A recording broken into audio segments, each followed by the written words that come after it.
एक समय बनारस के अंदर, काशी के अंदर एक दामोदर नाम के बहुत बड़े व्यापारी रहा करते थे, बिजनेसमैन। उनका अपना एक पोत था, समुद्री जहाज था, और उसके साथ वो व्यापार करने के लिए समुद्र मार्ग से दूसरी स्टेटों में जाया करते थे। उसके साथ और भी उसी शहर के आसपास के काफ़ी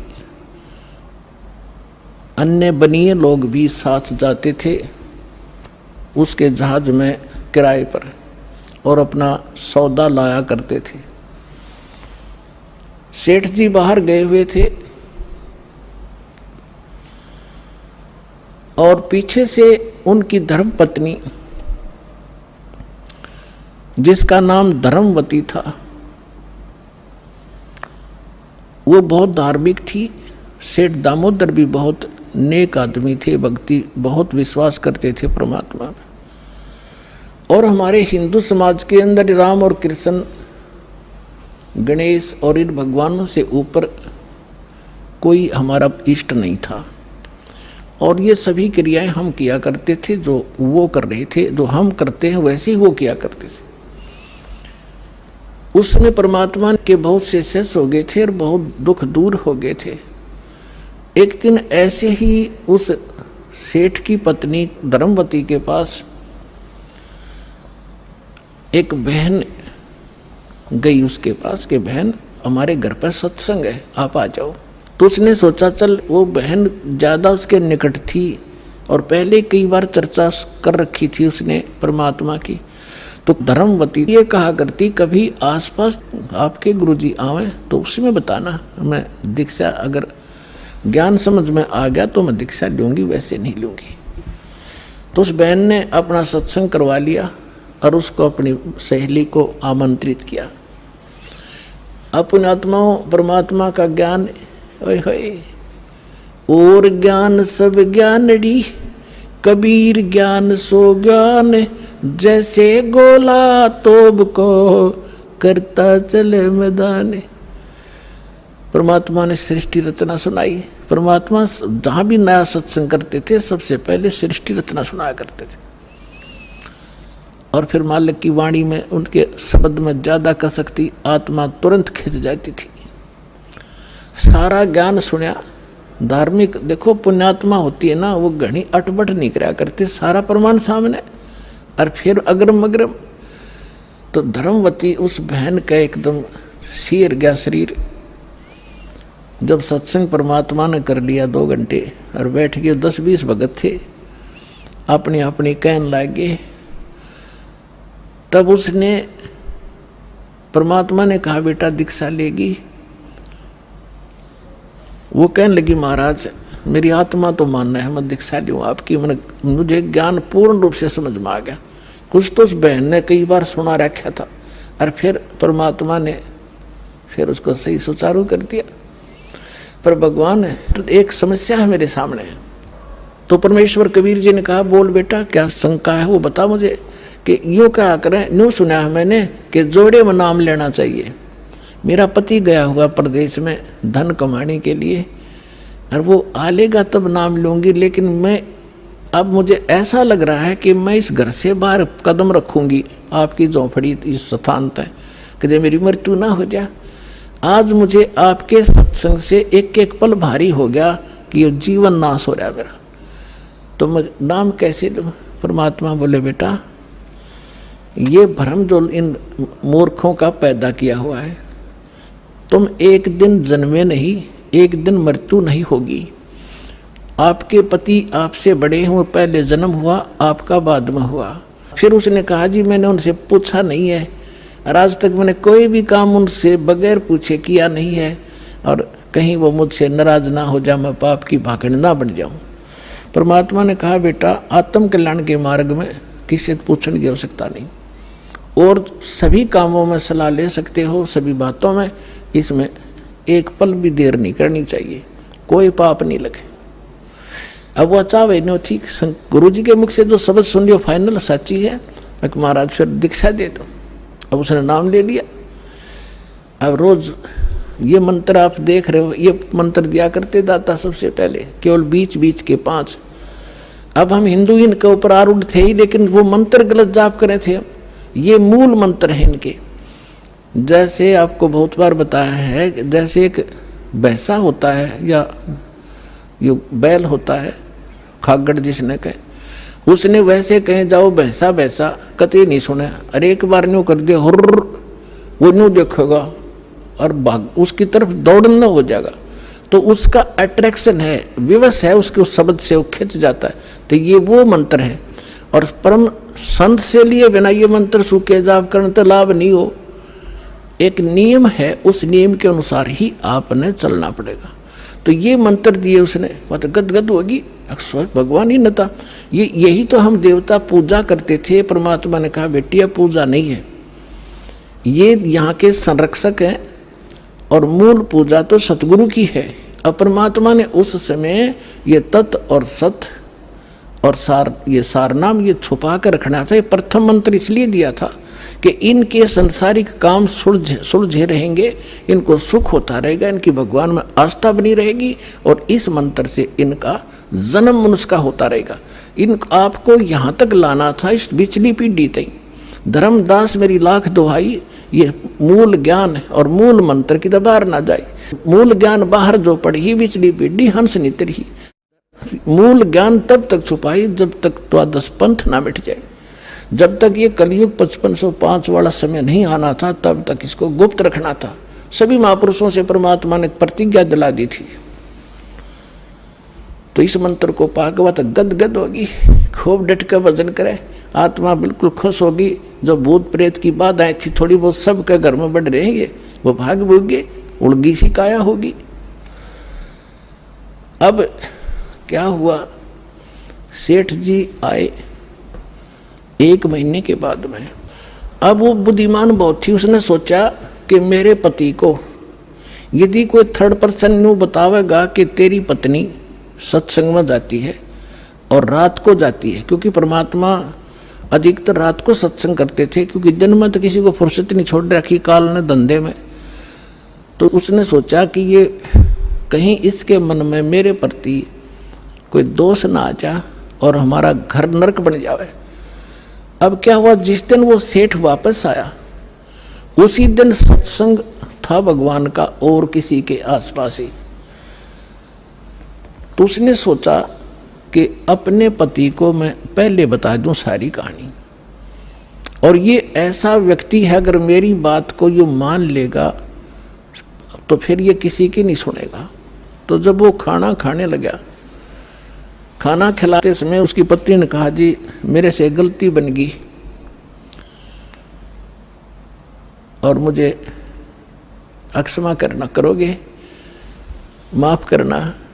तो वो कहने लगा कि मैं अपनी पत्नी पर विश्वास करता हूँ, मेरी पत्नी ऐसी गलती नहीं कर सकती जो अक्षम्य ना हो। फिर भी बता अग जी सचमुच माफ़ कर दोगे, गुस्सा तो नहीं होगे? अगर ना तो बता। मैंने जी आपके पूछे बिना मैं ऐसे मेरी पड़ोसन नाम ले रखा है और उसके साथ में सत्संग में चली गई और परमात्मा की वाणी सुनी मैंने, मेरा दिल कर गया नाम लेने, और मैंने आपसे पूछे बिना दीक्षा ले ली। तो वो बोला बड़ी अच्छी बात, इसमें क्या पूछना था, या कोई बुरा काम किया तूने? भगवान की भक्ति की, बहुत अच्छी बात है। उसका उल्गा सा हृदय हो गया कि भगवान बड़ी दया करी दाता, ये तो बिल्कुल सरल देसी बन गया। फिर उसने एक और पॉइंट सोचा कि एक बार इसको वो सत्संग स्थल दिखा दूं जहां हम जाते और आते हैं, ताकि लोग इसको भ्रमित ना कर दें तेरी पत्नी रात में भी जाती है, तो यो आदमी का जल्दी सी सेट नहीं होया करे। और उस दिन सत्संग भी था। तो उसने कहा जी ऐसा है, गुरुजी का आज सत्संग है वहाँ पर, और मेरी साथ की सारी सहेली चली गई, मैं आपके भोजन पानी में लग गई और देर होगी और ना गई तो गुरुजी के दिन नाराज हो जा, आप मेरे साथ चल पड़ो। तो वो कहने लगा देखो मैं थका हुआ हूँ, दूर से आया हूँ, आप जाओ। और नो बोली आप मैं जाऊँ कैसे, रात का काम कोई साथ नहीं मेरे। तो कहने लगा मैं चल पड़ूंगा और जाते मुझे नींद आवेगी, बता मैं क्या सत्संग सुनूंगा। उसने पता था कि एक बार यूँ चल पड़ा और सत्संग सुन लिया तो आली नींद इसने। तो वो कहने लगी आप यूँ करियो, पीछे से बैठ जियो, नींद आ जाए तो सो जाइयो, गुरु जी कुछ ना कहा करें। तो उसने सोचा चल फिर तो कोई बात नहीं। वो दोनों पति पत्नी आ गए। अब बैठ गई पाछे ने, वो बैठ गया पीछे ने, भगतनी बैठ गई भगतमतियों में। परमात्मा ने वह सृष्टि रचना फिर सुनाई। वो तो जाने थे चोटने सामने मारना। अब लाला जी ने किसी नींद आवे थी, उसका कलेजा फट गया, थर थर कांपेगा सारा। और नौके सोके सुने ज्ञान कड़ी कसूती तरह। अब सारा ज्ञान सुन लिया। जब अपनी उसकी पत्नी आई, जी नींद तो नहीं आई? कि नींद करे मेरे तो बेचैनी होगी, काहे की नींद आवे थी? एक न्यू पूछ ले गुरु जी ते, मुझे नाम दे देंगे? तो उसने जाके कहा महाराज जी भगत जी आए हैं और यूँ कहे दीक्षा मिल जाएगी। कहा बेटा बोला। तब उसने क्या बोली, कहा जा नाम देंगे आपको। सेठ जी जाकर बैठ गया पास में, कहने लगा भाई सुन ले लाला जी। परमात्मा बोले देखो सेठ जी, आप हो इन देवताओं के गणे पुजारी, और परमात्मा का नाम लेने के बाद आन उपासना नहीं करनी होगी। वो कहते हैं 100 वर्ष सतगुरु की पूजा, एक दिन आन उपासी और वो अपराधी आत्मा फिर पड़े काल की फांसी। 100 वर्ष गुरु की अनुसार साधना कर ली, सतगुरु के अनुसार, एक दिन भी आन उपासना कर ली ना किसी देवी देवता की, पिछली सारा भट्ठा बैठ जाएगा तेरा। तो वो लाला जी बोला, सेठ दामोदर कहने लगे महाराज जी मैं बाणिया हूँ और सौदा करना खूब जानता हूँ। मैंने सारा कुछ सुन लिया और सब कुछ देख लिया। आज मैंने सारे कथा सुन रखी खूब बड़ी बड़ी, जो ज्ञान आपने दिया इस पृथ्वी पर नहीं। और मैं जो वचन कराया करूँ दाता, और पक्का करता हूँ आप मेरे गुरु, मैं आपका चेला। फिर कहा कि भी देख मैं दानक और तू लाला जी, कल न तेरी बरादरी वाले भी तुझे धिक्कारेंगे। ने बोला जी मुझे नाम दो और आप साथ रहियो दास के, जो होगा सो देखी जाएगी, मुझे दीक्षा दो। और परमात्मा ने कहा कि और उपासना नहीं करोगे फिर किसी देवी देवता की, नहीं तो नुकसान हो जाएगा। लेकर नाम, और परमात्मा का हाथ से चित्र बनाया करते थे वहाँ, जब का हाथ से बनाया करते थे सब जगह मिला करते थे। वो फोटो ले गया, जो विधि बताई थी विधान वो शुरू कर दिया आपने। फिर कुछ दिन के बाद वो कई दिन सत्संग सुने, फिर व्यापार में जाना था तो सभी वो दूसरे व्यापारी भी साथ थे। अब उसने क्या किया, उस जहाज के अंदर उसने अपना एक कक्ष बना रखा था जिसमें सारे देवी देवताओं के फोटो थे, और वहीं अपना घंटी बजाया करता, बैठ आरती करा करता, जय गणेश देवा माता थारी पार्वती, ये सारी कथा सारी आरती करा करता। अब उसने क्या किया, जाके पहले सारी मूर्ति उठाई और समुद्र में जहाज उठाए, समुद्र में जल प्रवाह कर दी, और एक फोटो परमात्मा कबीर जी का लगा ली। अब दूसरे जो थे वो लाला जी, उन्हें देखा रहे दामोदर ये देवी देवताओं के फोटो कहाँ गए। तो उसने बताया भाई मैंने दीक्षा ले ली गुरु जी से, और गुरु जी का जो सतगुरु की पूजा करते हैं ना, वो देवी देवताओं की पूजा नहीं करनी होती, इसलिए मैंने वो आदर के साथ जल प्रवाह कर दिया। तो वो सारे कहने लगे रहे तू भट्ठा बैठावेगा, तेरा नाश हो जाएगा। क्या है ये कबीर, ये धानक एक जुलाहा, इसकी कड़ फंटी में आ गया तू, कहाँ बातों में आ गया, तेने देवता छोड़ दिए, रामकृष्ण जैसे बलवान भगवान छोड़ दिए, देखना तेरा क्या होगा। वो बोले भाई कुछ भी हो मेरे साथ, आप अपनी क्रिया करो, मैं आपको ना कहता, आप मेरे पीछे क्यों पड़ गए, मैं अपनी करूँगा, आप अपनी करो। अब उस दिन उसके बाद उसको कबीर कहने लगे कि यूँ आ गया कबीर, दामोदर कहना छोड़ दिया। ने बोला भाई कुछ भी कहो, थारी भी जी पवित्र है, भगवान का नाम लेते। ठीक है मुझे मालूम है तुम किस विषय से कह रहे हो, कोई बात नहीं। अब वो चले गए और सब अपना माल लाद के बच्चों समेत जा रहे थे कुछ तो, क्योंकि 3-3 4-4 महीने वापस आया करते थे। जब वापस आ रहे थे पूरा माल लाद के, और बीच में जब आ लिए समुद्र के, एक भयंकर साइक्लोन उठा, तूफान, समुद्री तूफान 30-40 फुट ऊंचा होकर और इतनी 200 किलोमीटर प्रति घंटा की स्पीड से चला करता, जहाज का तब निशान भी ना पाओ उसमें कित पड़ा है। और देख लिया उन नबी, क्योंकि छोटे मोटे तूफान कई बार ऐसे होते थे, वो उनको पता था ऐसी स्थिति थी बहुत भयंकर होती है। उन्होंने देखा तूफान उठ गया भाई, शाम का समय था, बिल्कुल सूर्यास्त होने वाला था। अब इतना भयंकर तूफान उठा, उन्होंने देखा कि वो तब हो गया, काम बिगड़ गया। और तो थोड़ी बहुत तूफान दूर था, समुद्र में हलचल पहले शुरू होगी और जहाज डगमग करने लगा जो बुरी तरह। अब सारे अपने अपने देवता ने याद करें, कोई राम ने, कोई कृष्ण ने, जो भी जिसका इष्ट था। और दामोदर शांत बैठे। अब सब घबरा रहे थे, घिगी बंदगी, बच्चे मरे, सारी संपत्ति का नाश हुआ था। तो वो कहने लगे, दामोदर आप क्यों नहीं अर्ज करते अपने गुरुजी से कि मैं क्या करूँगा, मेरा गुरुजी तो गरीब सा व्यक्ति है, मेरे भगवान, और आपके इसे ताकतवर भगवान जिन्हें पहाड़ तक ठा लिए, आप बच्चों की ओर मैं बच जाऊँगा, आप कर लो अपनी अर्ज। जब उन्होंने देखा कोई जतन काम नहीं कर रहा, उनमें एक वृद्ध लाला जी था, नो क्या कर भाई, क्या अगर सतगुरु का भगत तगड़ा हो से आप एक वे अर्ज कर दो। ने बोला तुम बैठ जाओ, कदे बीच में फिर नो को महाराज ने सुन ली थी, अग बैठा को नहीं जाता, तो कर लिया रजम बंद हो जाते। तब दामोदर ने कहा था, हे परमात्मा आपका ज्ञान समझ में आ गया और मैंने आपकी महिमाएं का घड़ी गा रखी है, और दाता मुझ नीच के, ठीक है आप तो समर्थ हो, सक्षम हो, कुछ भी कर सकते हो, अगर आज कोई उकचुक होगी मुझ नीच के कारण होगी, मेरे में कोई त्रुटि होगी, मैं आपकी मर्यादा ठीक नहीं कर पाऊंगा, हे परमात्मा आपकी बेइज्जती का कारण ये दास बनेगा। न्यू कह के बेहोश हो गया, हृदय से पुकार के। इस बात ने सोच कर मैं तो बहुत कहा करता, परमात्मा न्यू कर दिया, उसका न्यू कर दिया, उसके ऐसे कर दिया। इतने समय में अंधेरा हो गया, रात के 8-9 बज गए और चांदनी रात्रि थी। तूफान ऐसे बैठ गया जैसे छाड़ा सा, वहीं का वहीं, नो का नो धरती।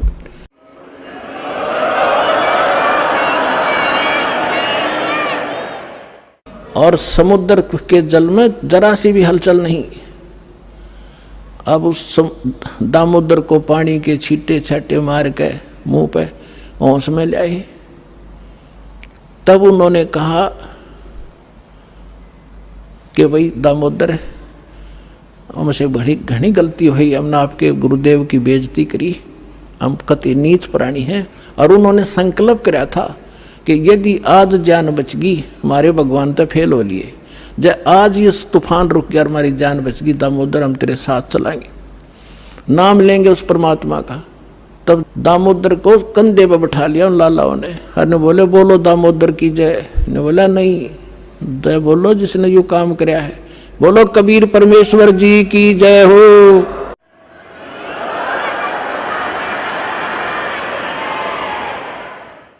अब उधर से परमात्मा उसी दिन रात्रि में सत्संग कर रहे थे 7-8 बजे सी, और सर्दियों का मौसम था। अब कुछ भक्त सामने आसपास बैठे थे। एकदम परमात्मा ने क्या किया, ऐसे मुंह पर करनो हाथ फेर कर ऐसे झटका दिया। आसपास के बैठे भक्तां के छींटे लगे। उन्होंने सोचा भाई पसीने कैसे आगे सर्दी में, गुरुजी आपके पसीने आगे? तो पर वो बोले ना भाई पसीने को नहीं आए। और क्या था, ये पानी कहाँ से आ गया? कि मेरे भगत का जहाज डूबा था, दामोदर सेठ नहीं था, अभी नाम लेके गया था, हाँ जी, उसका जहाज डूबा था भाई, अब वो उसने बचा कर आया हूँ। अब वो भगत सोच रहे थे अक भाई, अब क्योंकि हम भक्ति अवश्य करते हैं लेकिन विश्वास दृढ़ नहीं होता। और परमात्मा कहते हैं कहा हो तो हरि नाम से, जब मन में नहीं विश्वास, बिना विश्वास के जो भक्ति करते हैं वो सफल नहीं होते हैं। तो वो कच्चे से थे और मन में उनका न्यू थी, ऐसे ही शब्द गा रहे थे, ज्ञान सुना रहे थे, पसीने आगे होंगे, हमारे सामने बैठे और वहाँ कैसे समुद्र में जहाज बचा के आए हैं। वो तो बात कही आई हुई। अब वहाँ से जब वो चलकर आए सेठ, 1-2 दिन और लग गया उन्होंने, उस दिन फिर सत्संग हो रहा था। वो पहले अपने घर गया, घर जाकर पता चला कि मेरी धर्मपत्नी भी उड़े जा रही है, सत्संग में गई हुई है। और सारे वो सेठ ने बोले पीछे घर जावांगे, और सारे बच्चा ने साथ ले रहे, पहले अब परमात्मा का उपदेश लेंगे जब घर बढ़ाएंगे। अब हमारा बाकी आज का जीवन, आज के बाद का जीवन उनका ही हमारा। और सारे वहाँ चलेंगे, सीधे वहाँ 15-20 लाला जी उनका परिवार है। अब क्या हुआ, अब उधर सत्संग चल रहा था, वही भक्त मिले जुले से वो आया करते उस क्षेत्र में, तो सारे वही बैठे। और पीछे थे क्या हुआ, वो सारे के सारे जाकर बाहर खड़े हो कहने जय हो पाबंदी छोड़ कबीर साहब की, जय हो भगवान कबीर साहब की। परमात्मा बोले रे बाहर कौन शोर कर रहा, पता करके आइयो। अब जो ही वो बाहर गए भक्त पता करने आंगन से बाहर, तो उन्होंने देखा दामोदर को, वो सब जाने थे क्योंकि वो आते जाते थे सत्संग में। तो उन्होंने आकर बताया जी दामोदर सेठ आ रहा है और उसके साथ और कई लाला जी हैं, सेठ हैं, और आपका दर्शन करना चाहते हैं। बोला बुला लो भाई, क्या बात होगी। वो सारे आगे चरणा में पड़े, दंडोत प्रणाम करें, हे भगवान आपने दया कर दी, हमारे जीवन रक्षा कर दी। परमात्मा हमसे बहुत भूल हुई, हमने बहुत गलती की, आपके भक्त को बहुत सताया, टॉर्चर किया, इसको माफ़ करो हम अपराधियों को। भगवान आपने हमारी जान बचा दी, हमारा जहाज डूबता आपने बचा दिया। परमात्मा बोले क्या कह रहे हो भाई। और परमात्मा चाहते थे जिनका मन में शंका थी, वो उनका भ्रम निवारण करने के लिए एक सच बताओ, सारी कहानी क्या हुआ था कि भगवान ऐसे ऐसे हो गया था। हमने अपने सारे जंतर मंतर कर लिए थे, कोई राहत नहीं मिली। फिर हमने आपके भगत आराध करी थी, इसने आपको पुकारा के मंत्र पर डायू दाने, यो बेहोश हो गया आपको पुकार करके। तब कहा बेटा मैं ही वहाँ पहुँचा था और आपकी रक्षा करी थी, और आपका अब सौभाग्य है कि आपको इस संकट आपके लिए वरदान से दोगा कि आपके समझ में आगे और आप यहाँ आगे दीक्षा लो और अपना कल्याण कराओ। सभी ने नाम लिया, उनका कल्याण हुआ। बोलो सतगुरुदेव।